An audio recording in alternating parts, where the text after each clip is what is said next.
Hi, and welcome to the Thrive Method Hub. Today, I'm actually talking about weight gain and how we can help to lose some weight and get to that ideal weight goal that we want to be in.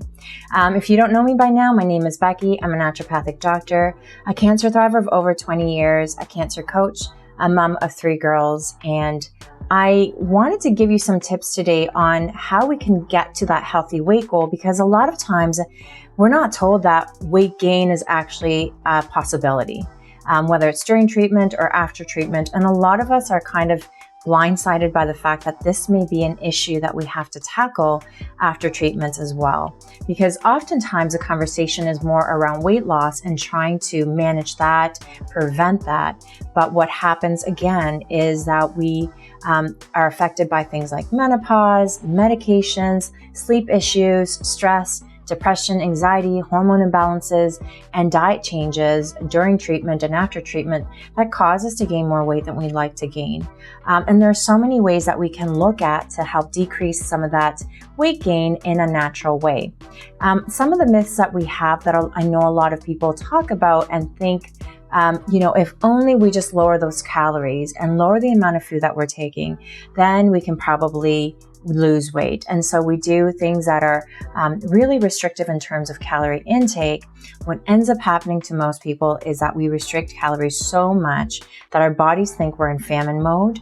And yes, we do lose a lot of weight, maybe potentially, but what happens when we do start eating normally is we gain all that weight back and sometimes even more. And that's definitely not something that we want to happen, because again, we want to be able to maintain a healthy weight for a long period of time.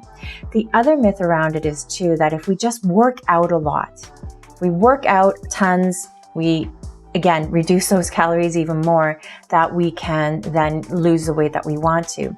And what people are finding oftentimes is that that doesn't actually work either.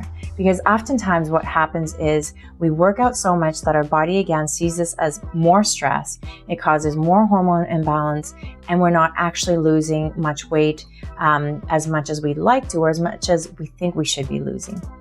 And so there are so many different reasons why we may not be losing weight. So with regards to weight gain, if we're not losing weight the way that we think we should be, there may be an underlying reason why we're not. So things like thyroid hormones or even menopause and hormone imbalances can actually make it really difficult for us to get to that healthy weight goal. But there are a lot of things that we can do around that as well.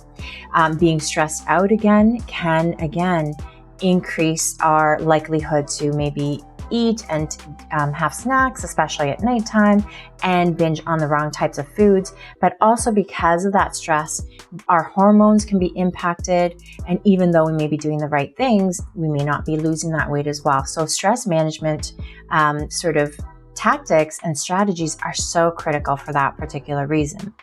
Exercise, again, we want to ensure that we're exercising the right amount for our bodies. We don't want to overdo it to cause our bodies more stress. So one of the ways to know if we're overdoing it is if that workout actually doesn't rejuvenate us, but it makes us even more tired.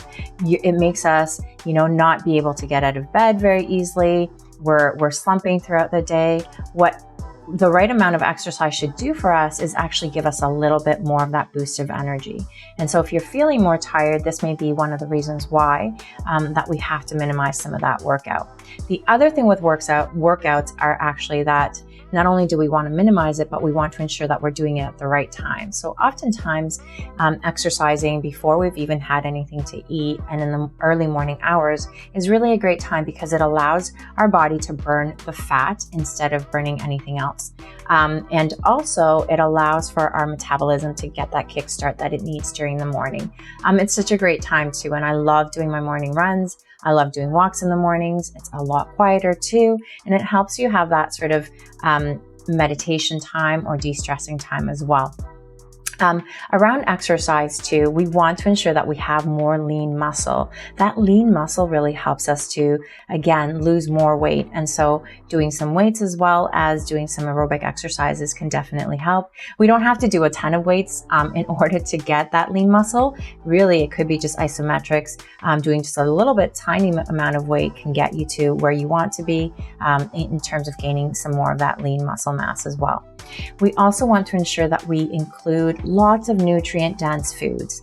Those foods that have tons of fiber, like veggies and fruits, are so critical for us, not only because of that nutrient content, but because of the fact that it has fiber in it. It allows us to, again, have anti-inflammatory foods, and that anti-inflammatory action in our bodies can really help out, because a lot of times when we have chronic inflammation, it really deters us from, again, losing that weight that we want to lose. And we also want to ensure that we stay hydrated. We're mostly made up of water, and staying hydrated also helps in terms of keeping us full and able to actually function at our optimal state as well. So we want to have a few things in place. I hope some of these tips really help you. And again, subscribe to this channel to get notices on the next videos that come up. Please like, share, save, and comment, and let me know what you think, and if you've got any other topics that you want me to cover. All right, we'll talk to you soon.